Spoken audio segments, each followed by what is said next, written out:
Among the toughest periods of my life, but also the most meaningful, were the years I spent with my father in South Austin in the early 80s.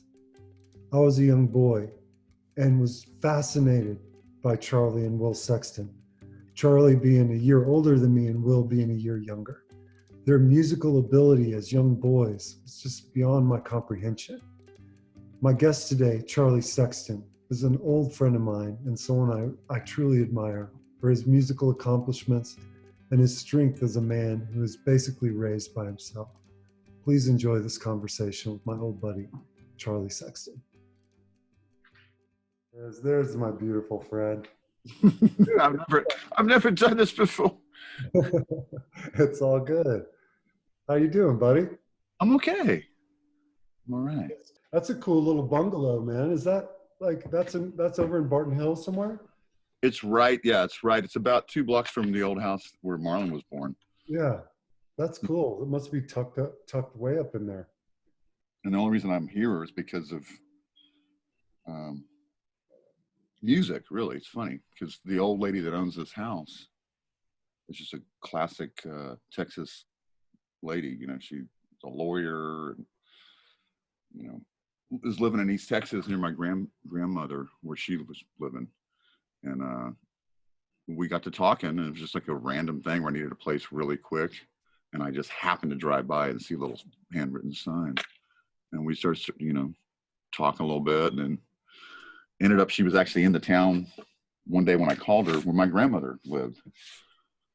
And we started, she was like, oh, I used to go to the Armadale all the time. And, you know, I had to fess up on, you know, I said, well, I'm not a town a lot because I'm, you know, for work. She says, what do you do? I said, well, I'm a musician. I figured, well, that's when I will never, that'll be the end of the conversation. Yeah. And she's like, oh, well, who do you play with? I was like, well, Bob Dylan. And she's like, oh, yeah, I saw him at the Coliseum in 70, whatever, you know. So it ends up she's a music lover. You're supposed to be in Japan right now, right? Actually, I think my phone just told me yesterday it was my flight back, which that doesn't make sense. I think, no. On the 25th, I was supposed to be coming back. Yeah. So you were like, you're going to be here till like the 27th. Yeah, well, obviously I'm not in Japan and won't be going there or anywhere else for a bit. So, you know. How's the band holding up? How's Bob dealing with it all? Everyone just taking it in stride? You'd have to ask him, you know. Someone recently said, it's like, oh, you know, you're the king of quarantine, because I'm kind of always in quarantine. Yep. With myself. Waiting game. And you know, it's not that different, really. Have you? So, like, does it feel like the wheels are still turning? Or are you freaked out a little bit? Or you? Oh no, I mean, are you busy? It's a lot like I told my father recently, because my father had an accident working and he fell off a scaffolding. Mike did? Yeah, and he had a concussion, was knocked out for we don't even know how long. Yeah. And then He's all right? Oh, he's okay. But about 3.5 weeks ago, or roughly, he was at the doctor. He's like, oh, they're giving me a hard time about this and that. And they don't want me to drive anywhere or go anywhere for like 3 or 4 weeks. And I got work to do. I said, have you read the news? He's like, what? And then incrementally over the week, we talked some more. And I said, well, you know, this is a big time in history because the world has actually adapted to your speed. You're not supposed to go anywhere for 3 or 4 weeks, neither is anybody else. This is a big day, you know. Where's Mike living these days? Up in Cedar Park. Oh, okay. So, I mean, ultimately, that's just to say in my cryptic way that this situation where I'm basically the only person I've seen in a month is my son, or like someone at the grocery store, you know. But it doesn't feel that foreign to me. It's kind of, yeah, it's, you know, kind of comfortable. Yeah, well, I mean, I've found peace that's available, but it's all this sort of, I've always felt this way, sort of like, you know, my whole life. I think I've trained for it most of my life too. It's funny, my really close people that are like musicians and writers and stuff like that, we all feel somewhat prepared mentally for the sort of aloneness, you know what I mean? Yeah. You know? Even though you're traveling around, you're confined and by yourself. Yeah, well, even, I mean, a lot of tours, and particularly what I tour with a lot, it's kind of like a bubble that just travels around the world, where you'll, you know, because you're not anywhere long enough to really reach out to many people, and in particular if you're not necessarily a social butterfly, which I wouldn't consider myself. I'm by design pretty introvert, you know. Despite being a showman and an actor, and Yeah, I mean, it's like you can entertain people. It's weird to be that and then step off of that and not feel. I guess it makes a lot of sense, really, to be out of the crowd because you kind of are when people are staring at you doing your thing. I feel most comfortable when it's a small, one-on-one, 2 or 3 people. When it gets beyond that, then it becomes a little, um, you know, it's different. You're And maybe less sincere, yeah, you know. you're 51 years old, Yeah. born a year before me, and Will is born in 1970. Yeah, Will's two years. You're younger than I am, and right between you two. Exactly.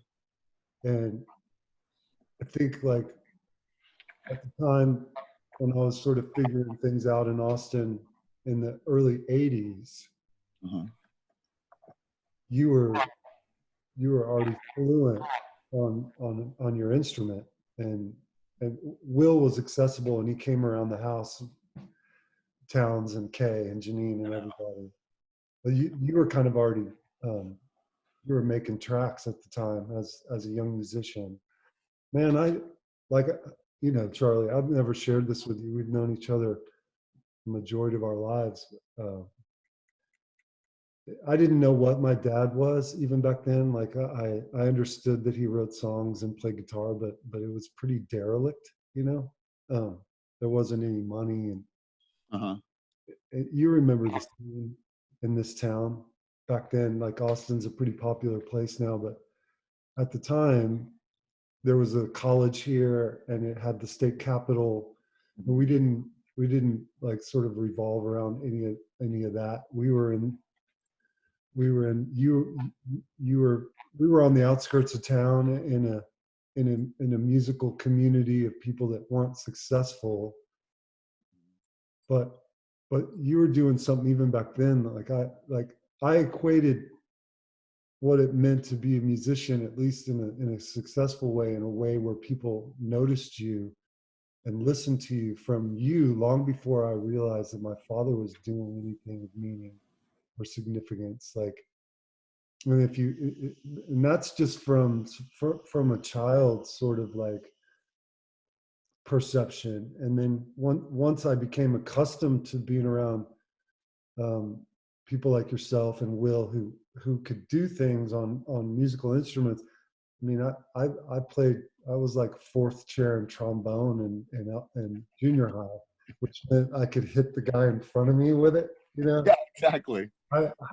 Well, everybody knows trombone is a weapon, so.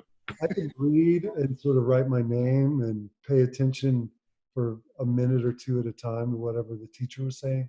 But you were recognized by members of the Stones at age 12. Like you're going to be humble to all this, and that's fine, and I expect that. But man, you were like, I ended up starting. I didn't even have to drop your name. Like girls in high school figured out that I knew you.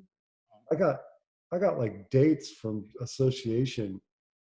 Girls were fainting when you would get out of your car at your first album, and when I remember the video, and I still love the song. I find myself singing "Hold Me" a lot, and I think it has a lot of your early influences. A lot of, and correct me if I'm wrong, but there's like some Buddy Holly and some Elvis all laced into.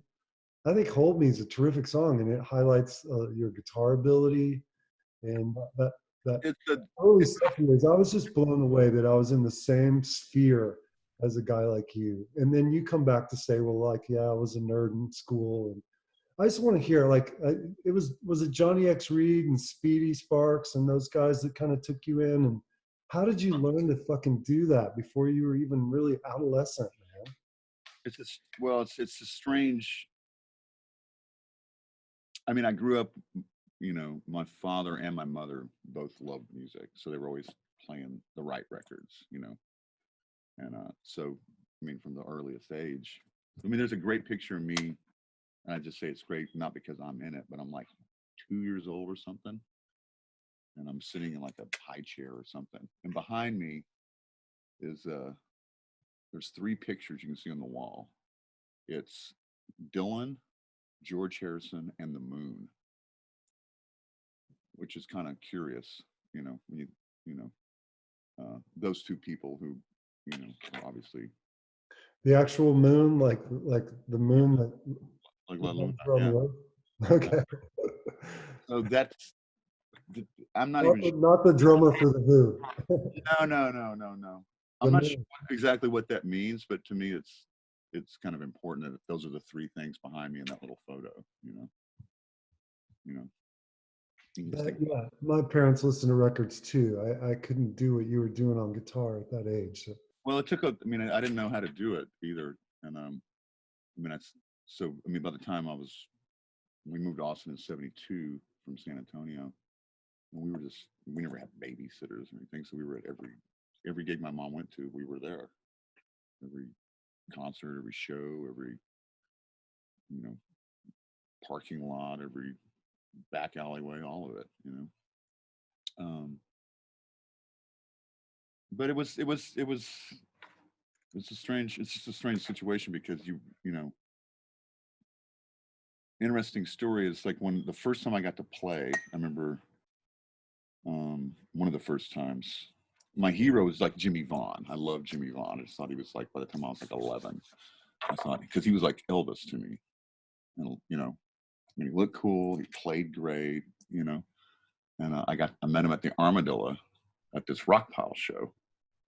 And I remember meeting him. He had a sharkskin suit on. I'm just like, wow. And I already knew Stevie because Stevie was, you know, just was little Stevie, and he would babysit us, you know, hang out for the afternoon, play us records and stuff. But Jimmy asked, he said, come out and play next weekend with the Thunderbirds at Soap Creek and bring your brother. I said, okay. You know, so that was kind of the beginning of that thing. So we go do that little sit-in with them. The next night, You were how old? You were 11. It was 11.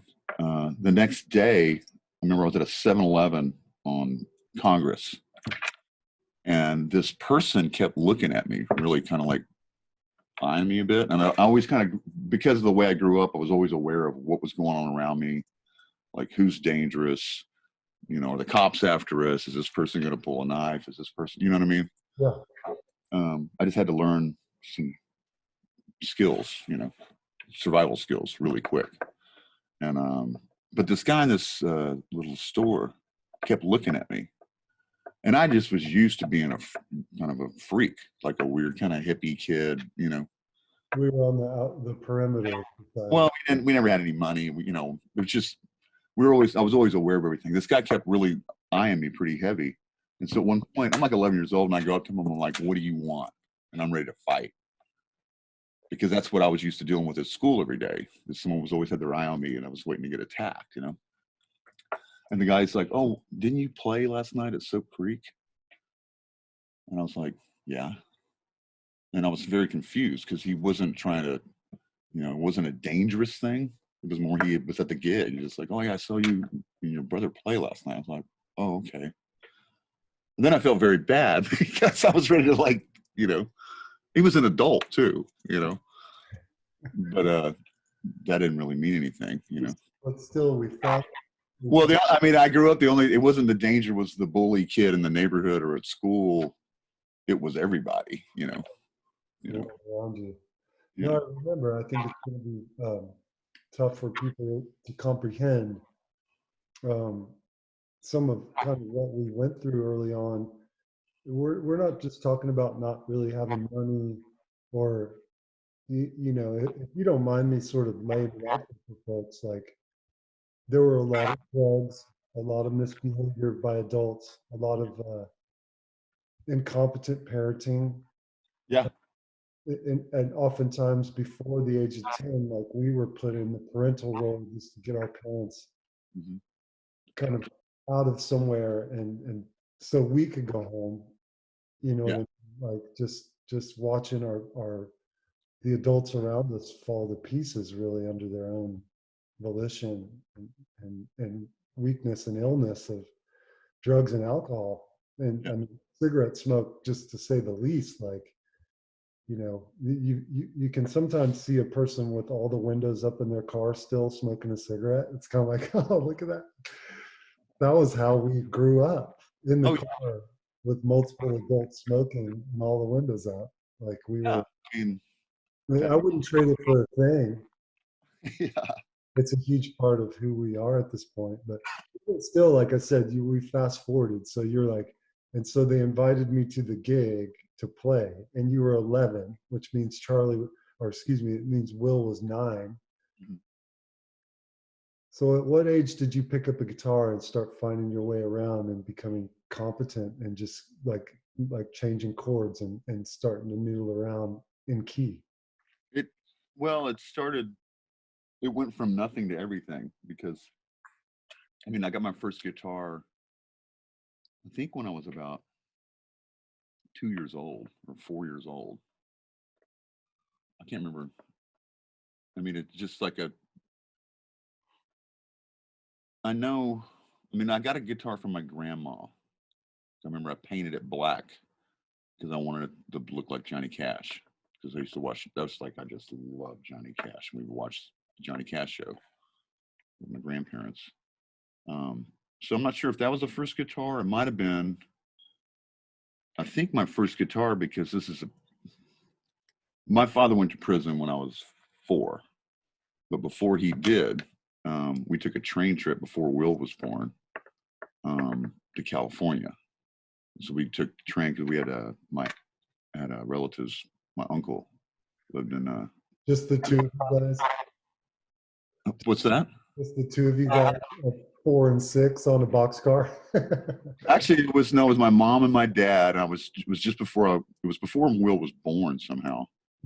Um, and we take the train to California to see our aunt and uncle, my aunt and uncle. And the crazy part of the story is that they take me. It's up by the high desert above San Diego. And so we go there. They leave me with my aunt and uncle, and my mom and my dad are going to hitchhike to Altamont to go see the Stones. Or it wasn't even Altamont yet. They were just headed towards San Fran to go see the Stones. Well, then, of course, you know, they changed the location and it ends up in Altamont. And they never make it because they can't get a ride. They can't get that close, you know, to Altamont. So they kind of double back and they end up going to Mexico, like Tijuana or something. And while they're there, they bought me a little guitar, and that was my first guitar. Um, and that's so we got my first guitar in California in like 19 whatever it was 60 late 69. Got my first haircut from my aunt while they were away because I had like just they'd never cut my hair. And there's a so for what that's worth, that was, and then within a year or two, my dad was in Huntsville. So then the next thing, you know, that's what led to us moving to Austin. And that's where the whole musical thing started, because we would go to gigs and I was just really intrigued by it all. And I was mostly intrigued by it's what really resonated with me the most is when I was really little, we would go to family reunions and there was like aunts and uncles and you know, what have you.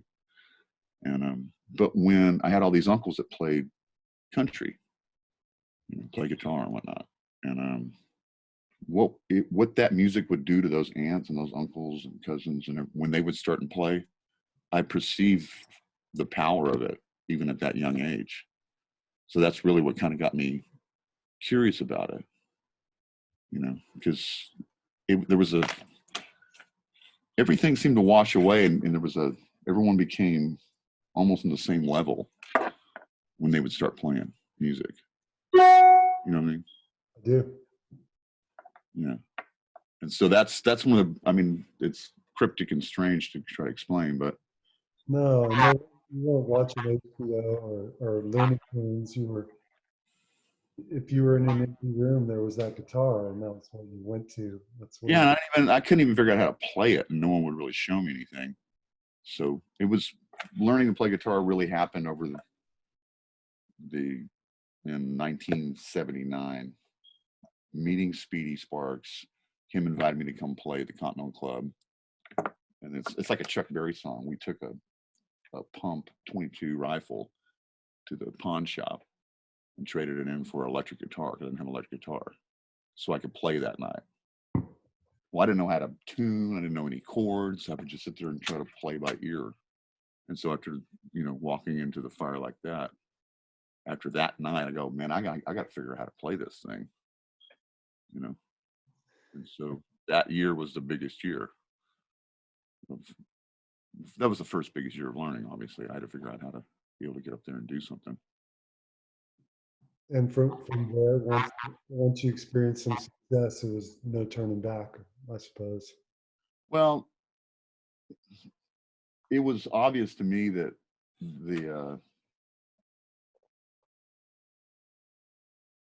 there was no.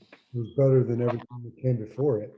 Well, there was no plan. You know what I mean? It's like my dad's in jail. My mom barely had a job.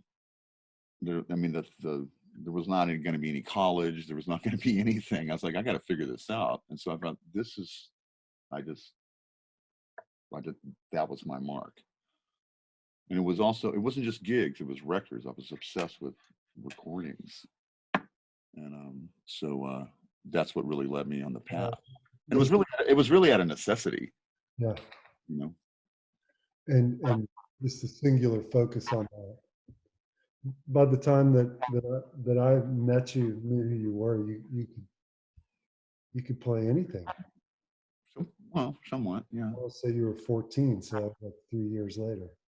Yeah, well, I mean, that was basically because I started playing around town.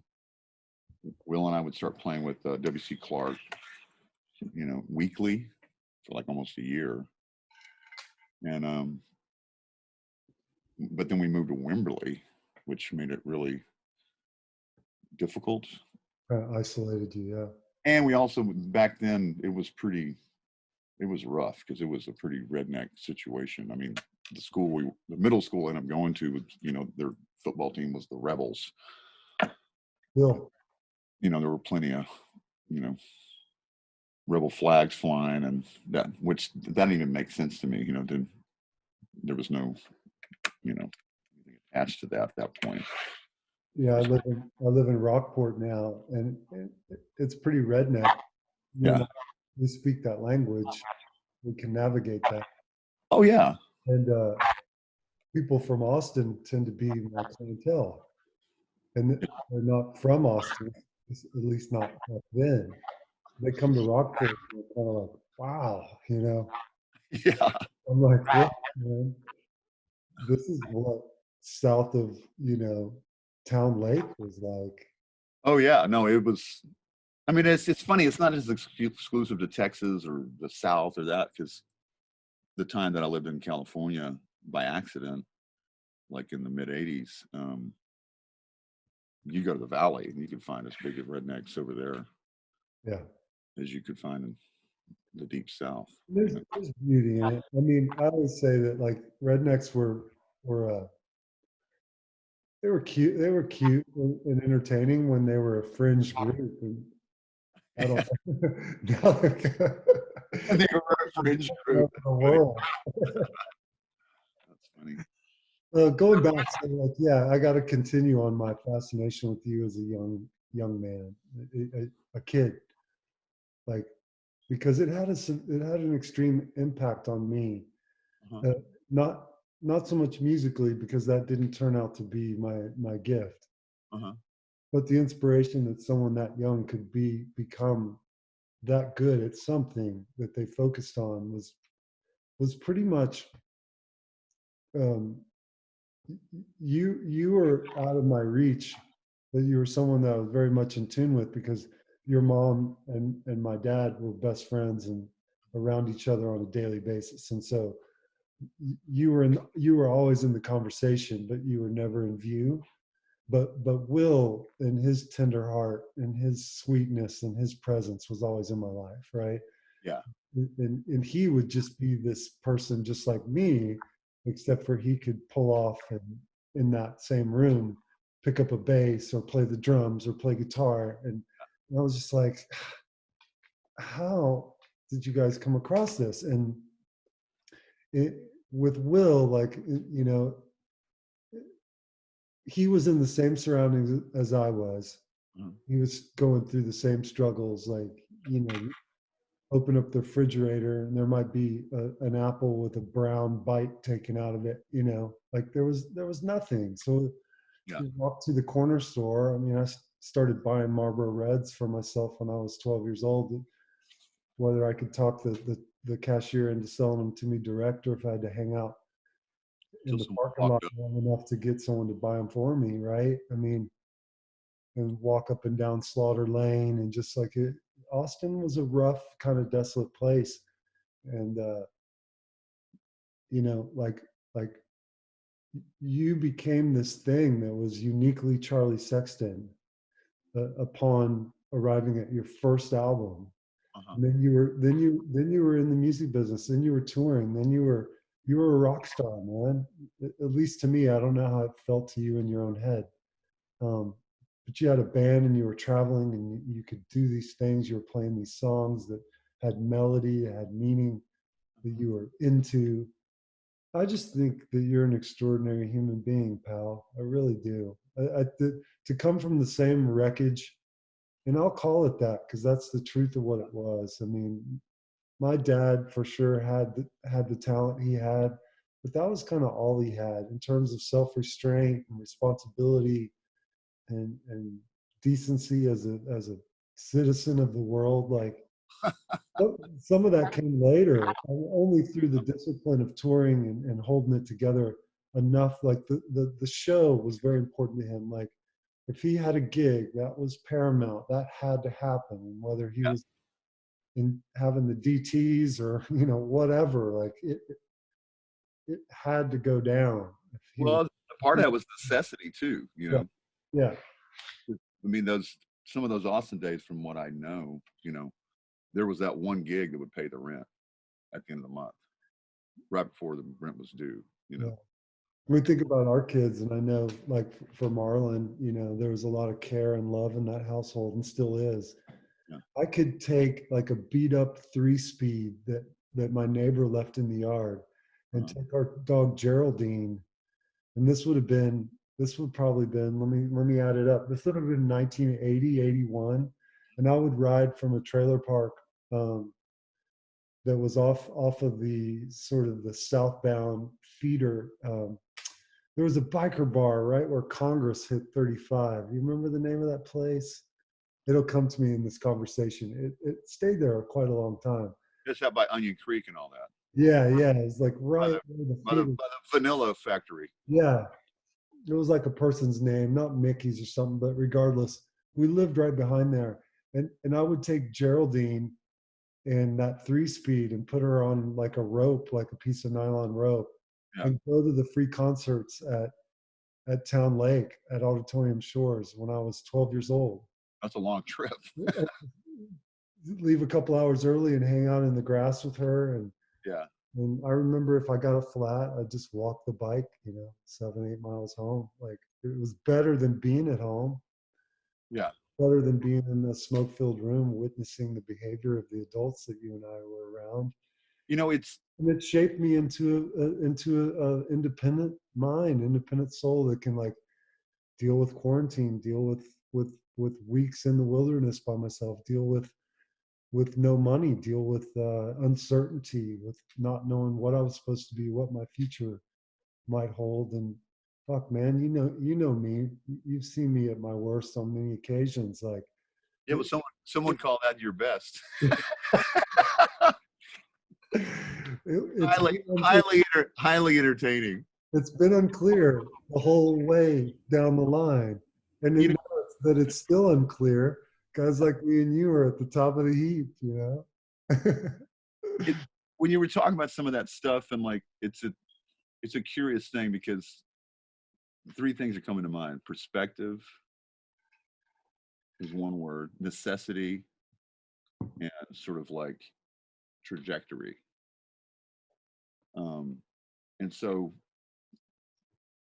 perspective would be, even though, because this is also has to do with the missed opportunities because of a couple of the other things I mentioned. You know what I mean? Necessity being the second one. But backing up to perspective, it's like there was that, so like, oh, Charlie, you know, he's a rock star or whatever, this and that, which to me didn't, that's a perspective thing. You know what I mean?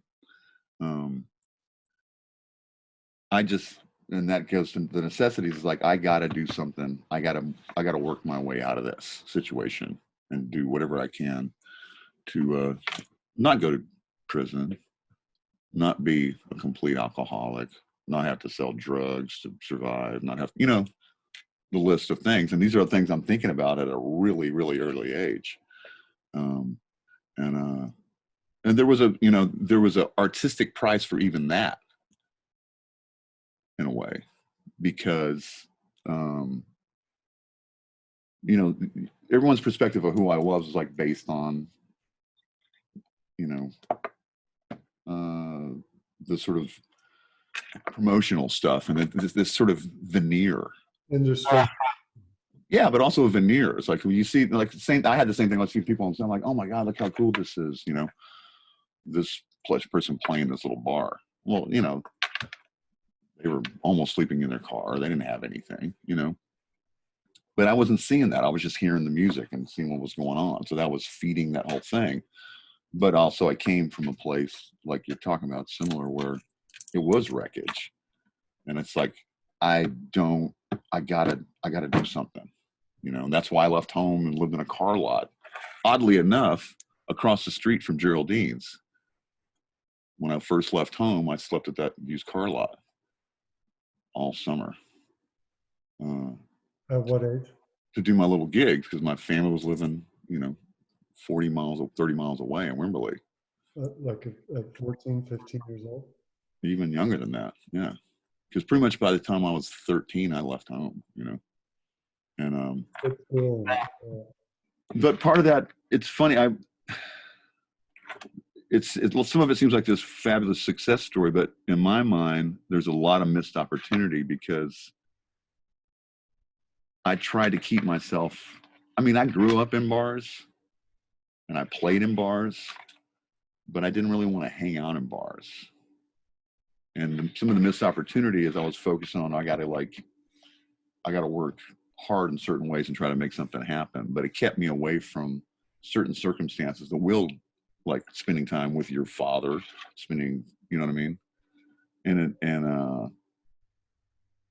with a lot of that sort of trajectory stuff that came from necessity, which I mentioned earlier, there was some certain kind of work that was missed.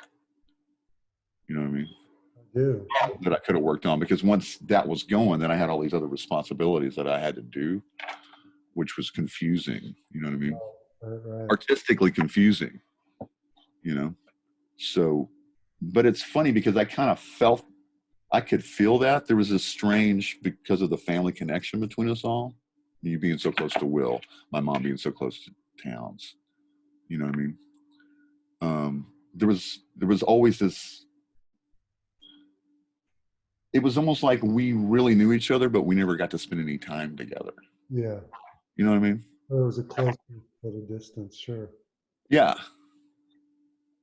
And I mean, I have sort of artistic, creative regrets, because I had to spend a lot of focus on things that were based on necessity and trajectory, which led to me missing some of the work I should have been doing. You know.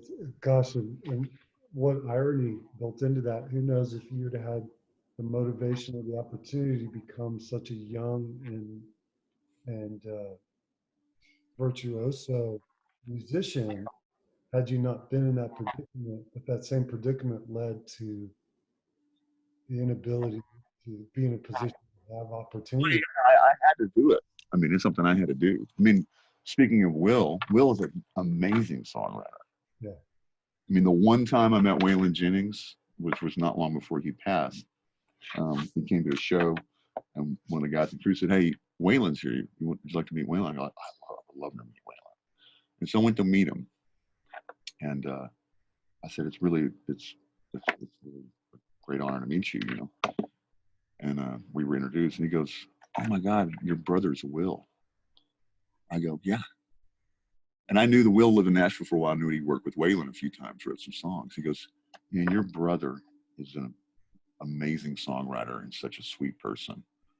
As he is, yeah. That's basically what Waylon led with, you know. And so, and I agreed with him, you know. Both of you guys. Hey, and so you know, for the record, I've never told you, but at least my perception of that situation, my perception of what I saw, and I thought that you had accomplished at the same time, that I was wondering how on earth we could survive in that predicament. Uh-huh. You you represented triumph to me, man.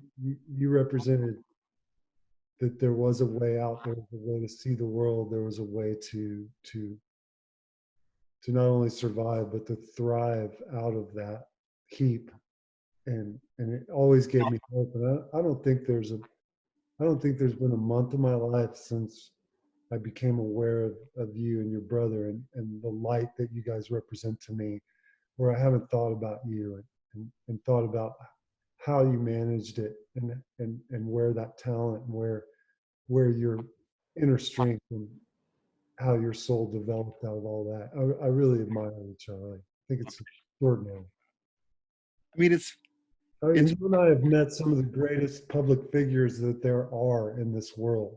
And come full circle, right? My dad's career and what he eventually accomplished, how the world came to know of his songs, his ability to write songs. It's brought a lot of outside attention into my family. And rightfully so, because it is extraordinary. But you know, Guy Clark said it. It's like, you know, it's this romantic notion to be a songwriter, but it's not any fun. And it wasn't fun at all. But yeah, and I had to learn that.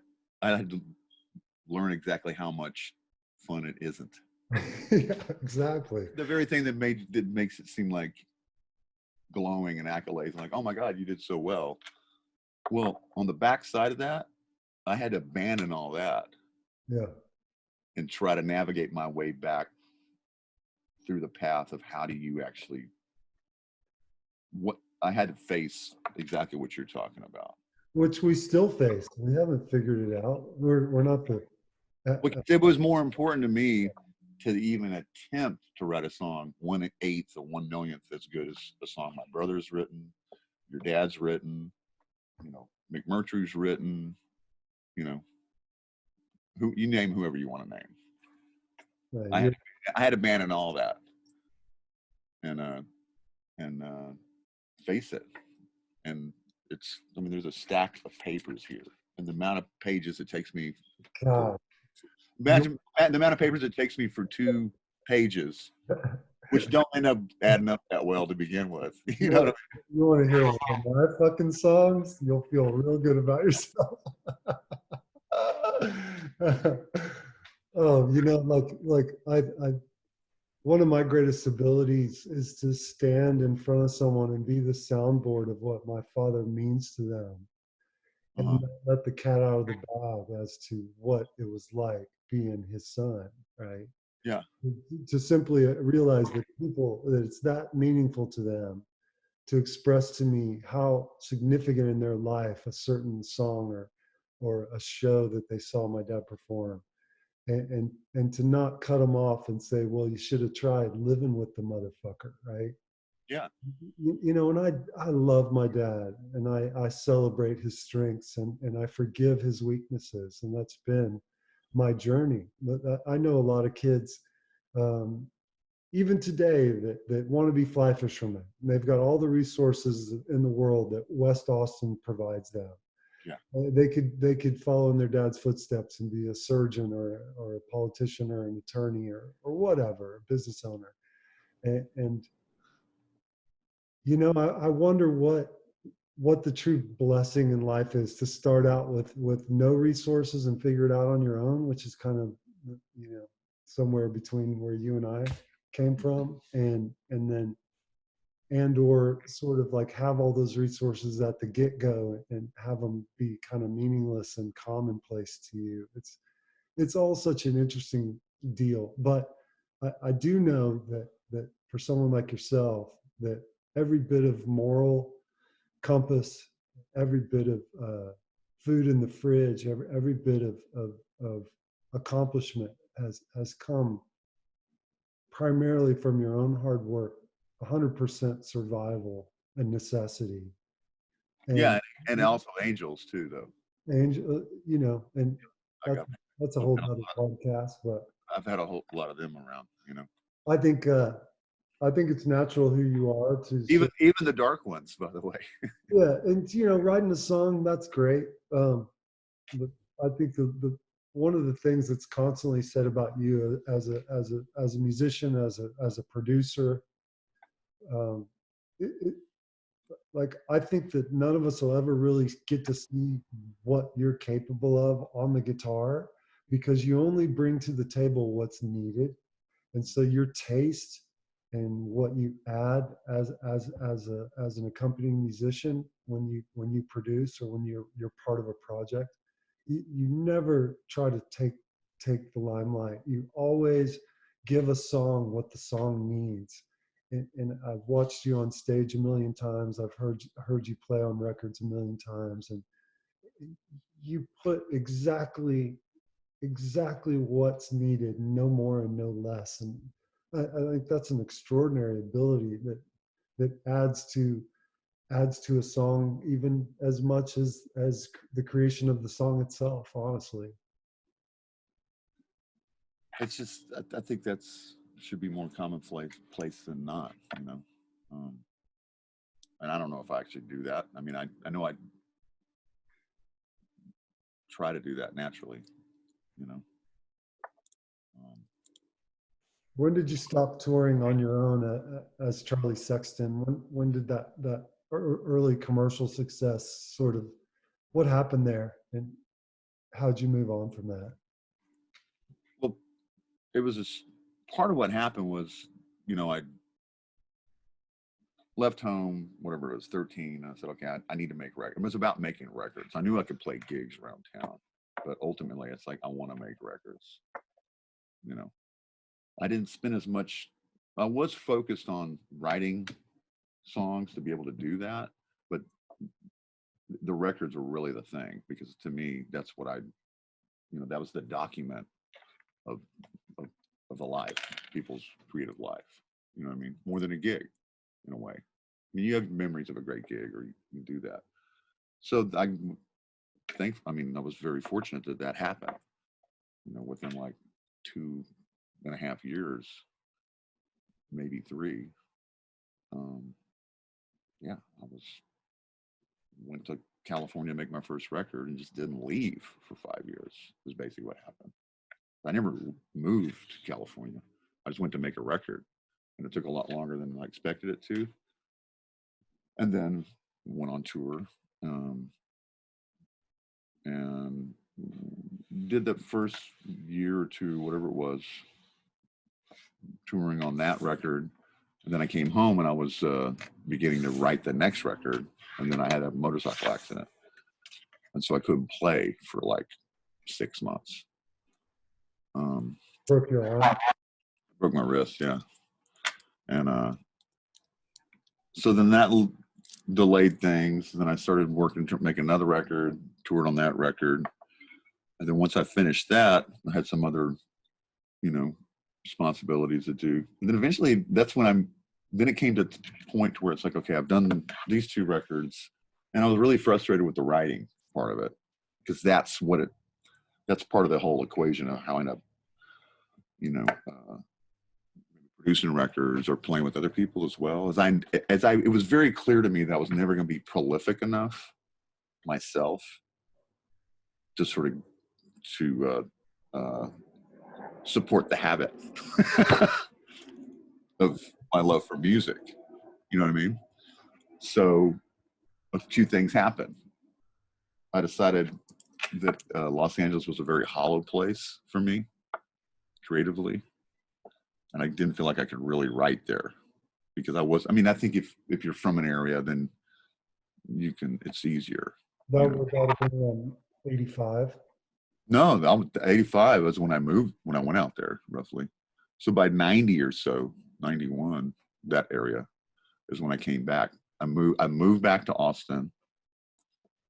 I bought an acoustic guitar. I never really had a good acoustic guitar. And I just said, I'm going to write songs.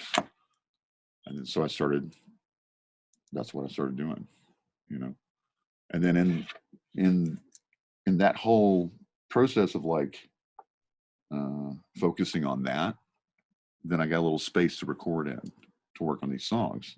Well, the way my mind works and the way my sort of vision of music is, and based on the recorded document, I started recording all the time, because I always have to hear it back to hear what it is. I was never really, you know, it was less like Lightning Hopkins, where you just do your thing and you go on to the next gig and do it. You know, I had to hear back what was going on and try to adjust it. My ear had always been fixed on what does it actually sound like, what's coming across, what's missing, what's not there, you know? Mm-hmm. So to that process of moving back to Texas and trying to like really focus on writing a song, I would record as a reference, and that led to me figuring out how to maybe produce songs, because I already had some, you know, few years of experience working on records, on how they're constructed, like the mechanics of it all, you know. And so it was kind of natural in a way, you know what I mean, doing the work, you know. And so to answer your question in long form, then that stumbled into the Archangel situation, you know, which I was writing my 3rd record when that happened, and I abandoned writing that record to focus on the Angels. And the reason I did that was really for Chris Layton and Tommy Shannon, because after Stevie was killed, Chris and Stevie were so good to me when I was young coming up, and suddenly, you know, for instance, Chris's biggest musical partner in life had been taken away in the ultimate way, you know. And so I felt I had to do that, because it wasn't necessarily my vision trajectory wise what I wanted to do, but something I had to do. That was a nice project, man. But it wasn't just, and also I thought, you know, I think maybe we can do something more than is expected with this, you know, because Doyle's wildly talented, Chris is wildly talented, and Tommy was as well.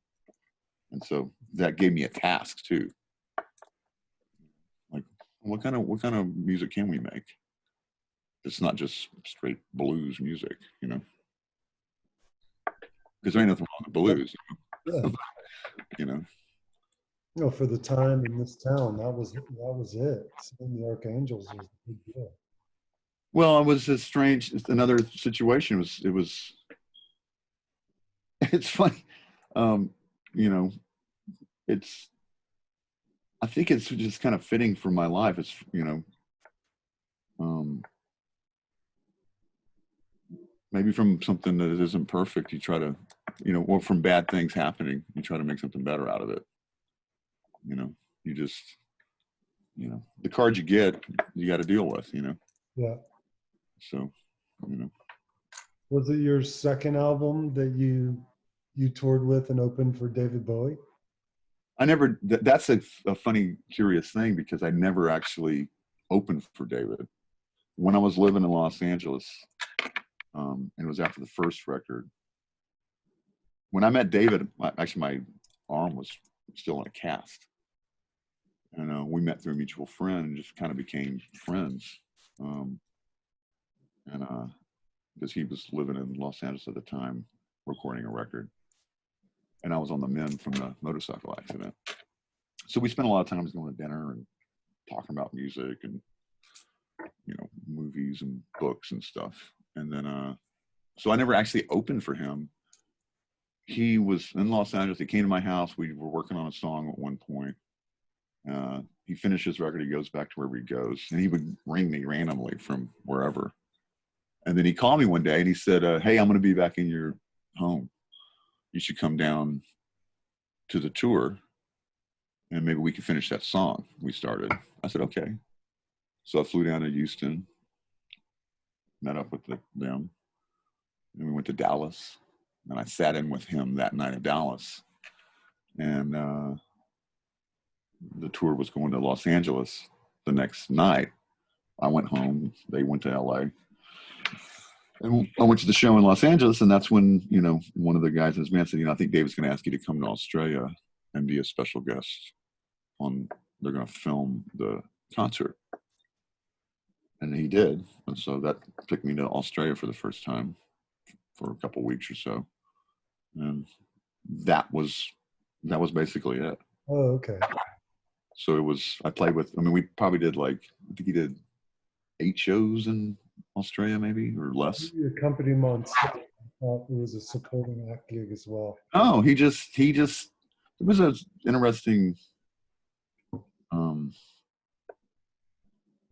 an interesting, relationship because it was almost like this kind of like big brother, fatherly kind of vibe, We definitely, I adored him. I thought he was really,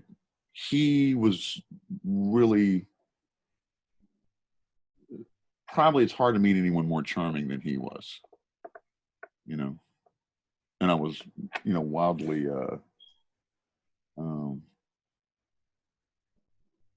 in awe of what he did. And it's curious because what he did with, the songs he wrote and the records he made, it's different than where I came from.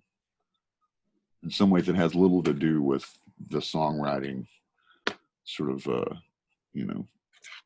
nucleus of Texas. And you can put that on whoever you want to put it on, whatever era of that group.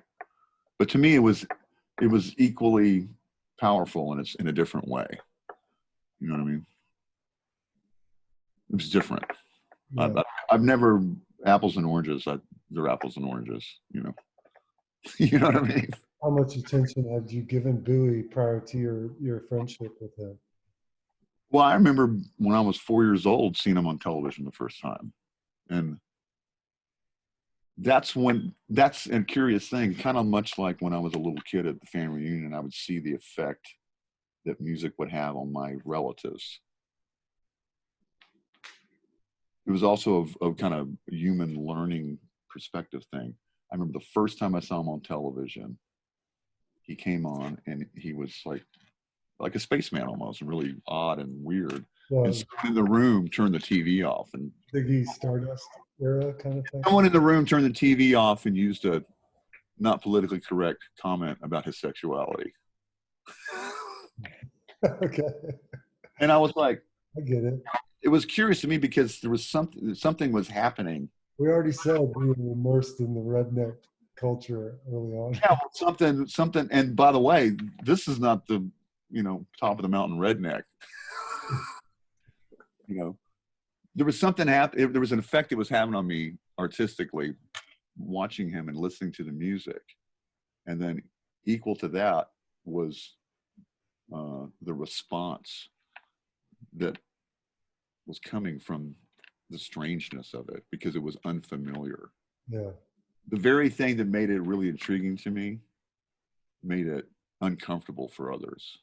Yeah. Which, I think is that's a very important aspect of being an artist. And when you say artist, I don't mean like, people use the word art. A lot of times they say they're an artist. That's just like an excuse to you know, I mean, I don't like those words. I don't like rock star. I don't like artist. I don't like any of that stuff, you know. Pet peeve of mine, actually, whether it's painting or music, I think it's society's job to label an artist, not your own. Yeah, but it's funny.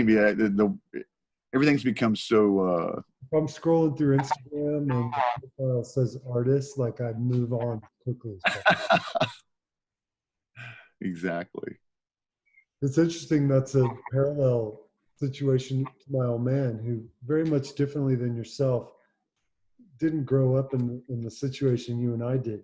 Like he was very privileged, right? And Yeah.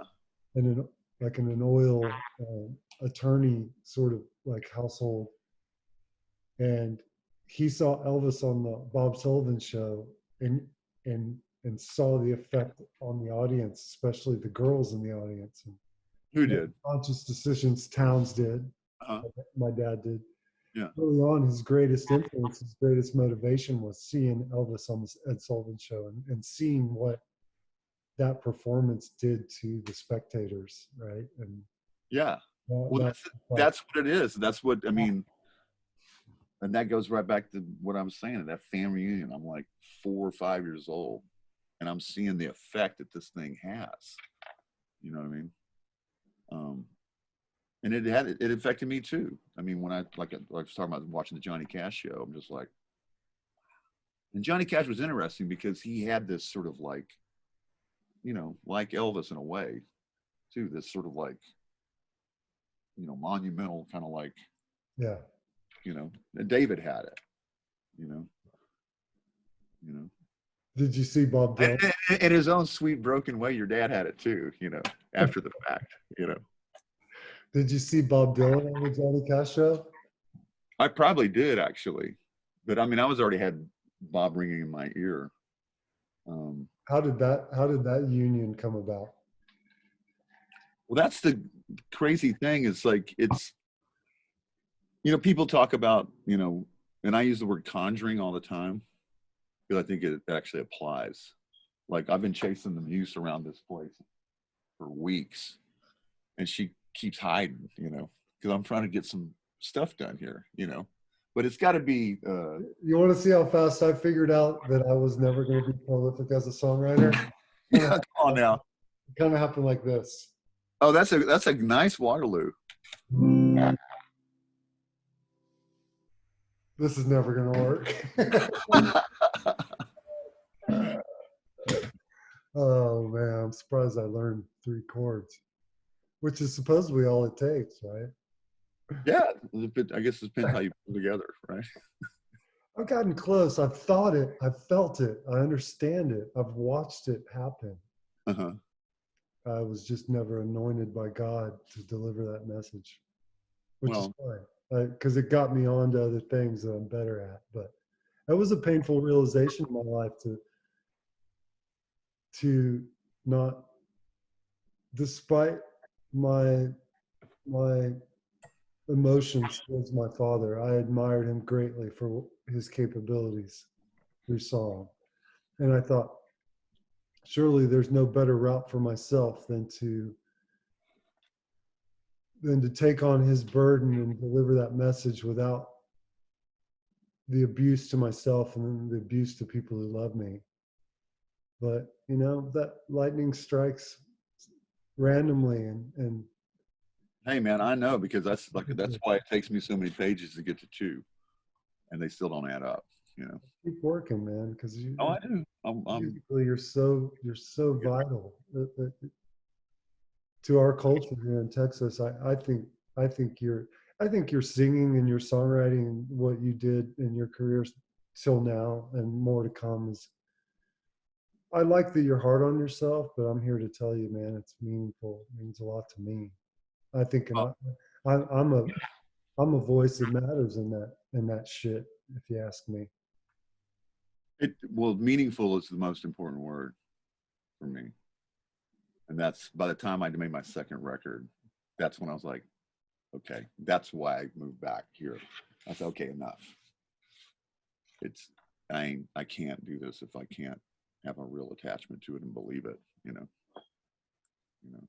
When did you start working for Bob, touring the world as Bob Dylan's guitar player? Well, I didn't do that till I didn't start with him till '99. And you asked me about how I came to meet him, and that was that weird. That was that weird year because once I left home, and I was like 15, something like that. I just signed my record deal, and my first job for the label was to go play on this movie soundtrack song with Ron Wood in New York, and which is another weird, strange how everything kind of circles, because the movie that Woody was working on was this Chris Penn film.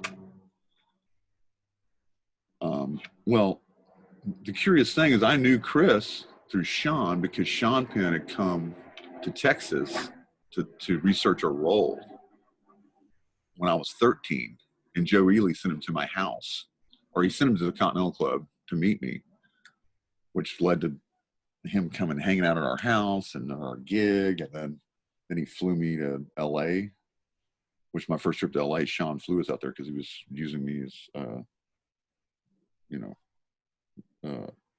whatever you want to call it. He was researching this film where he was going to be a musician. And so he's like, well, what kind of clothes do you wear? And so that was in whatever it was, 82, 83. And then jump up. I go to New York to work with Woody for this film soundtrack thing. And Keith Richards comes to play on it. So that's how I met Keith. And we did the song and that day and hung out. And I was In 82. No, this was in 85. Okay. Then you remember a post, just to cut you off for a second, don't lose track where you're at. Yeah, I know. I'm going on. My life is like a big world. People have to understand that you were thinking as an adult. At the age of 11, you had the capability of on your own position. Maybe 12 or 13. Your brother at 10 could back you up on bass. Yeah. And there's a picture of you and Will with Ron Wood and Keith Richards, where Keith signed that picture, I think for your mom. I used to look at it on her wall, I want to say. My memory might be vague. I think it's just me, Will, and Woody. I don't think Keith's in that picture. Okay, so Ron Wood, you and your brother. Yeah. 11 and 13 or so, give or take a year or two on either side. Saying, probably later than. Look out for these guys. They're the next thing in Texas, right? They had huge appreciation for your ability as you weren't even teenagers. You're not. I mean, if you were 13, okay, you were. No, I think it's just a little bit because the Woody thing, that would have been probably. I think I was 17 when that happened. And you call him Woody. Oh, okay. But fucking hats off to you, man. Well, no, I mean, I'm lucky. I got, and it's, I sincerely. So kick ass. We like the same songs, and how I met Bob was through Woody, because when we finished that day in the studio in New York, Ronnie, he was like, "Why don't you stay around and help me with my record? I'm making a solo record." And I said, "Well, I'd love to do that, but I'm going to get kicked out of the hotel tomorrow." And he goes, "Well, just come stay with me and Joe and the kids at our place." So me and my friend Wayne Nagel, we basically move into Woody and Joe's house apartment, and we're hanging out, going to dinner, talking about recording some songs. We go to the studio, and then one day he says, this is all the course of a week basically. I go to New York, record with Ronnie and Keith Richards. He keeps us over. One day at the studio, he goes, "Oh yeah, Bob's going to come by." And he didn't say. He just said Bob, so I just thought it was some guy from Jersey or something. I don't know who he was talking about. Well, then that night about midnight, Dylan shows up, and that's where we met. And then it was at least 10 years later, 15 years later, that I first started actually playing for Bob. How many years has that been happening now? Off and on since '99. So, whatever it is, 20 plus years. But I quit, you know, a couple times. And got hired back the second that you decided to, huh? It's all a little things just happen, you know. It's a pretty good gig to get to go back to, I guess. Aspiring musician. You've always wanted a home life that you didn't have. Yeah, I tried to make that happen. Just, you know, I tried to do my best to make that happen, and it just, you know, didn't go that way. You got a beautiful son who's old now. Oh, I got a beautiful son. It's like a kind soul. He's wildly talented and smart. And so you made it happen. what's that? A family. Yeah. I mean, I did. You know, I tried and tried and tried. And I got a great boy, and he's my only. Well, actually, my real Corona quarantine partners are guitars. That's who my real partners. But the only person I really see is him. So. Is he sitting there? No, he's probably he's either writing a song or working on homework for UT right now. So. Prolific. Do you like his music? What's Marlon doing? Yeah, he's got his own thing, and what I really, it's curious because he's really focusing hard on writing now. But the thing that he immediately kind of started having was that same sort of production, that composition, like how do you put a song together? How do you put a cool track together? And he's really amazing at that. And so, but I've been stressing to him the song is really what it's got to come down to. So in his own way and in his own framework, he's focusing really seriously on that. You know, if melody music, that's usually the easier thing that happens unless it's the wordage and that part of the craft. It's tricky, you know. But I'm lucky because I get good advice from amazing people, you know.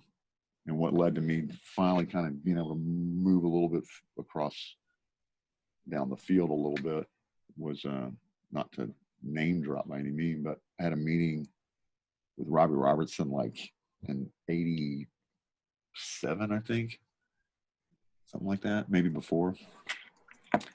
And because he was going to do this film, and he wanted me to be in this film that he was doing. It was partially, it wasn't really necessarily a music film, but it had music in it. And so we had this meeting about that, and then he just started asking me questions. He goes, how are you a musician? You're so young, and how are you know these songs, and how are you, what I mean? Like, he was just kind of intrigued by the whole thing, which that's one thing I can say about Robbie. He's always, I think, appreciated certain things, like basically Levon Helm would be a great example, who just sort of was who he was. And I have this created this image in my mind of Levon, of them in the old days just sitting around smoking and drinking, and Levon just telling stories, lies, tall tales, yarns, whatever it is, and Robbie just sort of taking it all in and then like creating this song, this picture, studying people like Levon, who was the real deal. But anyway, the point being is that Robbie, that day, he was asking me, he's like, well, I don't understand how do you know about some of the music you know about, given your age and so on and so forth. And I just sort of told him how I came up, which we kind of talked about. And he goes, you don't need any more experience. All you have to do is figure out a way to tell your story. And there it is. And it kind of resonated with me for years. And it took a few years to figure out just how to start trying to do that. And it still works. It worked the other night. I was working on something, and I was thinking about this, my grandfather, and a story he told me. And it went straight into the song. you know. Pretty specific in terms of, I let the moments kind of come and go now, but there's certain emotional times where the vibe is just right, right? Where I feel like, oh, well, fuck, right now, if I was in front of a line and pad of paper with a guitar in my lap, this one would work 100%. I'm usually driving or just put my babies to bed or Yeah, no, that's what it is. right. But the discipline. I'm 50 years old. I'm not going to do anything I haven't been to date at this point. But I do embrace that moment where I'm inspired enough to feel like if I painted, this would be the moment I would paint. Or if I wrote songs, this would be a perfect moment to jot one down. It's pretty specific. And hats off to people that can shuck off the world we live in at any given moment in any given day and be prolific and productive. That's a real talent to treat it like a job and just be on cue whenever you need to be, because those moments are rare and they're moments I embrace. And instead of trying to write a song or pretend I was a painter, I just I just open my senses to the world around me and appreciate that inspiration and breathe Yeah. in as part of who I am. But Well, it's funny. I It's think something. about it a lot. It's never left me. It just never came out of me. It's yeah. It's the whole process is really weird. I mean, and it takes me. I'm obviously have mental problems because I can hyper focus on something, but I can't multitask. And when the static's there, it doesn't work. Doesn't work at all. Right. So, but I had breakthroughs, and this has happened a lot of times. I'll trick myself into it, like a day and a half with a chainsaw, cutting a tree. I'm like rolling things in my. I'm like, oh, that's what that is. Okay, so I'm taking mental notes, and it's like, you know, it's Guy was really good about that. I think Guy was really,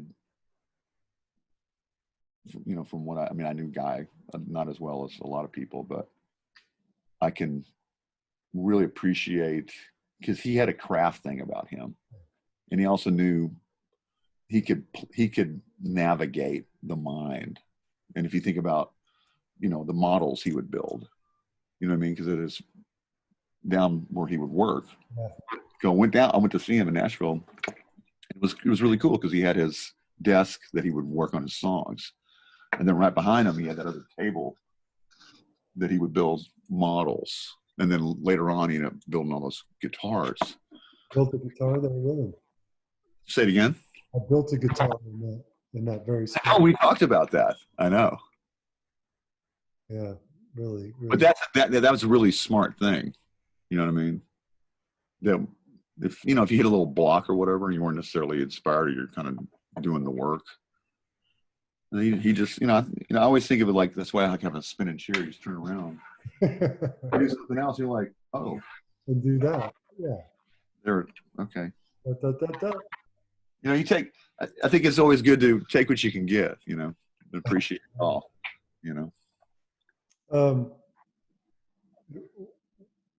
did you ever get any insight into how Bob Dylan wrote his songs? Did Bob ever have any real insight into how he wrote his songs? No. I mean, who knows? I mean, he's Pretty tight, well. No, but the thing is, it's like we only talked about that one time specifically, and he's such a rascal and so funny. It was it was a really funny conversation. Um, some people just got that thing. You know what I mean? I'd imagine him leaving it. But I mean, I know the thing is he's obviously his antenna is a lot far-reaching than a lot of people for receiving those ideas or being able to put things together. But it's not. It ain't like it just. He works really hard. I know for a fact how hard that guy works on what he does. Yeah. But it's on the mind. I mean, we all get to say it's. I talk. You know, I found myself sort of like, you know, over the years with a lot of writers, where people go like, oh, or this, you know, we all have the same newspapers and grocery stores, and really, we all have the same things available to us. Got the same TV stations, basically, you know.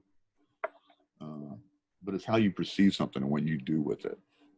That's the difference. Yeah. You know what I mean? We got the same dictionary. We got the same encyclopedia. You know, but what you do with it. It's like, you know, like being a cook. You had some really horrible meals. You had some amazing meals. Yeah. All the same ingredients are available to all of us. Sure. Exactly. Yeah. You produced Edie Brickell. You produced Lucinda Williams, Ryan Bingham recently, both of ours. Yeah. Worked with Terry Allen. Yeah, that's been so cool. Gosh. You know my joke about that I make about working with Terry and being in the Nouveau Panhandle Mystery Band. I go, man, I'm the blessed, charmed person on the planet. I'm actually a member of the Panhandle Mystery Band, and I never had to live in Lubbock. No. How about that guy? Terry is unbelievable. I mean, it's funny. My working with Terry's been like kind of a long time coming, because we were basically family friends, because Bucka and Dale, his kids, Will and I are really close. And, you know, I've always respected Terry for all his work and also who he is. Yeah. Even all more. The same.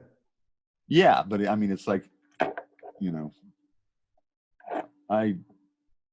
accolades on someone's humanity to me is so much more important in a lot of ways than their craft or their, you know what I mean? And it makes that other side of it even more powerful, I think, you know. So anyway, it's been a long time coming, but I'm just like, can never be more happy than my affiliation with Ely, you know, and Terry, and all of them. That show at the Paramount, the first one that y'all did after all the rehearsal. God, man, so good. Yeah. Every single one of you guys and your contribution, how happy he was to have you there, what it meant to him. Oh, I don't think those songs sounded better. Yeah, he's amazing. It's funny, those a lot of those songs we ended up doing came out of that writing trip to Marfa with all of us, you know, Terry and Ely and Buck and myself and Richard Bowden, you know. So amazing. You know, I want you to know, like, as you beat yourself up over there and chase that muse around the room, there's a lot of talented musicians looking to write a good song who haven't had nearly the musical career that you've created. Oh, yourself, all by yourself, Charlie, out of nothing. You didn't have to happen. You could have been in jail. You know, I don't communicate a lot with kids that I hung out with back in those days in early Austin, and the life you've created for yourself out of nothing, and how you've stayed in love and contact and support of your parents. And I respect everything you've done, man, and the way you've done it. I appreciate that. The father you've been, the husband you've tried to be. Look, you're gone 200 plus days a year, man. My parents are both divorced, you know, married 3 times. My dad divorced 3 times. Uh-huh. You know, it's not easy. No, it's not. A better record. They were around each other all the time. They met for dinner every night. each one of those pairings, and they still couldn't make it work. So Hey, you know what?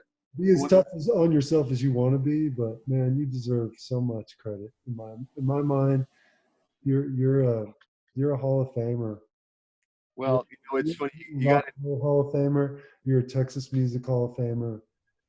I think you're underappreciated, although you're appreciated very much. well. It's funny because it's like the doing it is you got to do what you got to do. And the last time I talked to your father, he invited. I was in Nashville doing a gig, and I called him. He's like, "Hey," he goes, "Hey, why don't you come over for spaghetti and meatballs?"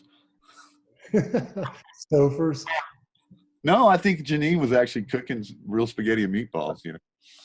This was past the Stouffer full on you know, this was past the exclusive Stouffer days, and I couldn't go because I said, well, you know what, man, I just finished. I got to do this gig. I don't think I'll be able to get out there in time and back. And that was it. Always missing dinner. Hey, yeah. The life of a touring musician, always missing dinner. Never in home. Never in time for dinner. I think it's the invitation that matters. Yeah. Yeah, showing up and finishing out the night, that's never as good as getting the call. What are you going to do? You got your schedules open, I suppose, like the rest of us right now. Yeah, what I'm going to do is I'm going to keep. I mean, yeah, I've been here working, trying to make. This has been a strange, obviously a sad time in a lot of ways, but globally. But it's been a gift of time because the request to just stay home is a perfect prescription for me because I'm just trying to get some work done that I've not had this opportunity. I rarely get this opportunity to like just work on stuff, and in the meantime, um, I'm trying to see if I can help some folks with some people trying to make things a little better, hopefully for the musicians in town, So spending some energy on that too, definitely. In terms of your own music, I'm going to give you some old advice from Robbie Robertson. What? I would just, the fascination I've always had with you and the experience you had early on, I wouldn't try to make anything pertinent to today. I would deal with that early experience that you had and draw from that because you've had enough experience. Yeah. Now you just need to focus on the song. Yeah. Exactly. Focus on the song. Just it'll apply to today. Like if I wrote a song, I would make it about coronavirus, for instance. Oh, that's the irony. That's the irony of it. Wrote it. He wrote it in childhood, and it would apply to the coronavirus. Well, the funny thing is this all feels more like home than it should. All this. Yeah. And one of the things I finished recently, because I was working on a few things, and then nothing was really resonating or really feeling like it. So I went back through some files, some stuff that I had started, and I found this one thing. I was like, oh wow! And it was basically something was about 90% done, but it wasn't done yet. And so I said, oh, I'm feeling this now. So I pulled up, started working on it. And the irony is that it sounds like it is about that. Yeah. Yeah. I mean, not wordage wise specifically, but just sort of the ultimate message. So this is all too familiar, and it was 5 years old, that song, at least. That's the ticket. Yeah. So here's C, buddy. Well, you know what? All this is old as dirt. You know that, JT, right? I do. But we've never gone through this process. It's been fun, meaningful to me. Yeah. Hey, Just I to got to scratch cook. your I, face. I I haven't cooked these many dinners for my son since he was a little boy. So that's been, you know, Tell special. Marlon I miss him. I both miss you. I know. Miss having you up the street. One of my favorite pictures, baby town sitting in your lap at your piano on the same street. I know. I'm still mad at you for moving. Trying to get into trying to get to that broom of bales in this. Remember? Oh yeah. He was just like, Yeah. he wanted that broom. Goes by quick. How old is Marlon? Marlon's 21, 20, He just turned 21 like a week and a half ago. and he's going to UT. Yeah, he started this year.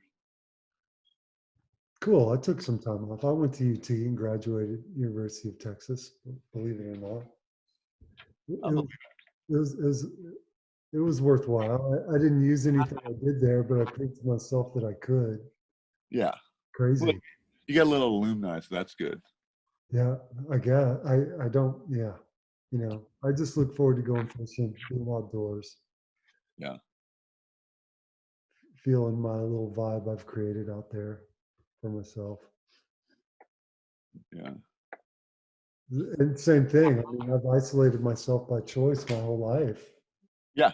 as an only child and felt great about it to be away from sort of the noise and calamity of those early days in South Austin. Uh-huh. Yeah, deep South Austin. That was, man, you know, those are the trenches in terms of my life. It's never been more meaningful for me, but also it's never been as unpleasant since then either. Yeah. Well, shit, man. This thing's going to be an hour long, so they're going to have to cut it in half. What's that? I said this thing will end up being an hour long, and they'll end up cutting it in half. But Once you cut out all my we used a lot of juice out of this lemon. once you cut out all my stuttering and stammering, you'll be under. Dude, it's awesome. It was important for me to drag you through kind of that early phase and what it meant to me because it, it just seems so. It's all natural to you. It's just how it happened, but it's extraordinary, Charlie. Yeah, I don't know if it really A person of your age had that ability and thought and the way you thought about it and survived it that way. It's fucking killer. it's hard to relay what actually happened, what was going on back then. Oh, totally. I don't, because I think if you really, some people, at times if you're really specific about it, people are like, no, no, no, no, no, oh, no, no, no, that's too much. We don't want, no. Yeah. You know what I mean? Well, but now for you, it's trying to parlay that into a love life and companionship with someone who can understand and empathize with that part of yourself. And same for me, like me and Brittany, honestly, like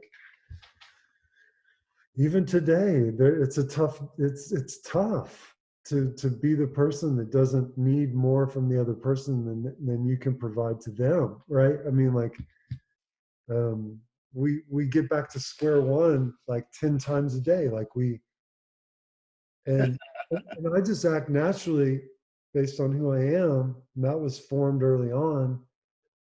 And God, man, I mean, I go from wondering if I ever should have had kids, and obviously I look at those two young boys and how much potential Yeah. any Oh, baby. that's the best thing. That is absolutely the best thing. And I'm selfish in that regard, but am I a great husband, a great father? Fuck no. Am I trying? Will they know I tried? I think they will. Yeah. Does that overweigh the burden of being my wife? Look, no one's perfect, but there's normal people and people that aren't so much. And you and I are never going to be totally normal based on how we grew up. You replicate what you learned, and that's all you can do. And you can tag on little bits and pieces to that, but by and large, that's who you are. I And like that. We're never going to be normal. we're not. And I don't want to marry someone like me. I want a decent human being in my life. Exactly. I don't want to drive through hotel lobbies and stand on tables and lay in the street. Well, if they deem it safe to have a visit or two, man, I'll come by and show you what little I've learned on guitar in all these years. I'll come out and do some burnouts in front of your house. Yeah, you come chop limbs over here, and I'll come mix a track over there. Exactly. I love you, Charlie. I love you too, JT. Thanks, buddy. Thank you, pal. I appreciate it.